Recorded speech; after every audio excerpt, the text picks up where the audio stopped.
Penceramah popular ditahan merogol. Seorang penceramah bebas yang popular. Siapa dia popular? Akhirnya orang meneka. Ustaz Kazim ke yang rogol ni? Baik saya 50-an. 30 siapa ni? Dia mula duk tuduh orang bukan-bukan. Dalam dunia ni macam-macam cerita. Berapa ramai yang dah masuk, dituduh, dibicara, dibebaskan. Tidak ada kes. Fitnah semata-mata. Kalau dia salah, salah. Kalau belum salah, jangan buat lagi tuduhan. Ya. Zaman sekarang zaman orang nak hentam ustaz-ustaz semua. Ustaz Kazim Elias meluahkan rasa hatinya apabila disebabkan sesetengah pendakwah yang didakwa melakukan kesalahan dan ditahan, pendakwah lain pula yang dihentam oleh orang ramai. Kemudian kita salahkan dia, perawat Islam. Kalau dia bomoh, adakah kita nak kata dia perawat Islam? Akhirnya, perawat Islam juga yang busuk nama dia. Berhati-hati, zaman sekarang ni, pakai kepiah putih, sebut bismillah, ustaz. Padahal dia orang tak tahu, ustaz tu apa benda. Saya dirogol oleh bomoh tu ustaz. Dia bomoh, bukan ustaz. Sebutlah saya dirogol oleh bomoh. Sudah. Kalau dia perawat Islam, kita boleh tahu dia bomoh atau dia perawat Islam. Jadi jangan kita, hari ni saya lihat, semua bomoh ustaz. Tok Siak pun panggil ustaz. Padahal dia Tok Siak. Ya. Jadi bila Tok Siak tadi meraba orang, ustaz meraba orang. Ustaz juga kena. Bila ustaz rogol orang, ustaz juga kena. Orang pakat mesej saya petang tadi. Penceramah popular ditahan merogol. Seorang penceramah bebas yang popular. Siapa dia popular? Apa istilah popular tu? Apa istilah popular? Adakah masuk dalam IG, ada IG sendiri, TikTok sendiri dah jadi popular? Akhirnya orang meneka. Ustaz Kazim ke yang rogol ni? Baik saya 50-an. Siapa yang 30-an? Ustaz penceramah popular yang umur 30-an. Ustaz Ahmad. Ustaz Ahmad 28. Bukan 30 siapa ni? Dia mula duk tuduh orang bukan-bukan. Ya tu. Saya rasa sedih lah hari ni tuan-tuan. Pemberita ni. Sebut sajalah seorang laki-laki berumur 30 ini, beliau adalah penceramah TikTok, sudah ditahan atas tuduhan. Akhirnya kita tak meneka dalam kesamaran. Satu, dan kita boleh tahu ini bukan ustaz. Ini bomoh ke? Ini perawat ke? Dan kedua, janganlah cepat kita buat tuduhan. Dia baru ditahan, direman, belum dituduh, sabar dulu. Dalam dunia ni macam-macam cerita. Berapa ramai yang dah masuk, dituduh, dibicara, dibebaskan. Tidak ada kes. Fitnah semata-mata. Kalau dia salah, salah. Kalau belum salah, jangan buat lagi tuduhan.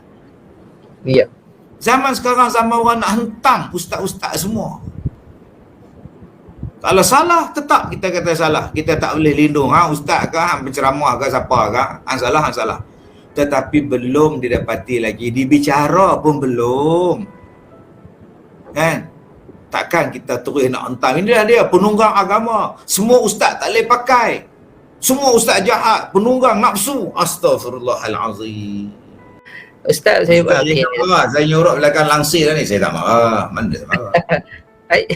Cuma saya kadang-kadang terkilat dengan tajuk berita. Cepat sangat yang netizen ni bagi. Sabar dulu. Ya. Ustaz pun manusia biasa ke. Benda-benda apa boleh berlaku dengan dia. Dia sakit ke, dia kena sihir ke, dia kena bunuh ke, dia buat dosa ke apa ke, semua tu. Tak, memang siapa yang menafikan ustaz tak kena? Adakah saya menafikan bahawa ustaz tak kena benda-benda itu? Tak benar. Cuma saya kata berhati-hati. Jangan cepat menjatuhkan hukum. Belum lagi sabit baru direman. Sabar dulu.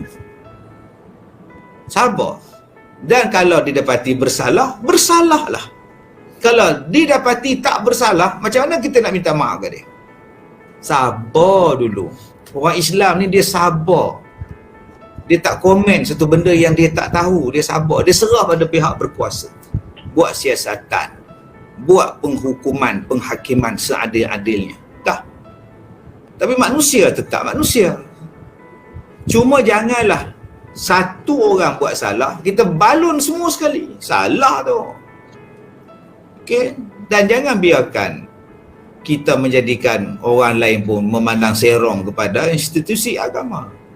Itu maksud saya. Bukannya saya mendefend orang buat salah. Siapa yang defend? Saya tak pernah defend. Siapa dia pun ada nafsu dia. Ustaz tak ustaz, nafsu pun ada juga. Saya tak pernah menafikan benda itu. Cuma saya kata tadi, berlaku adil lah kita. Kita serahkan pada pihak berkuasa. Jangan kita meneka-neka orang itu, orang ini, orang ini, orang itu.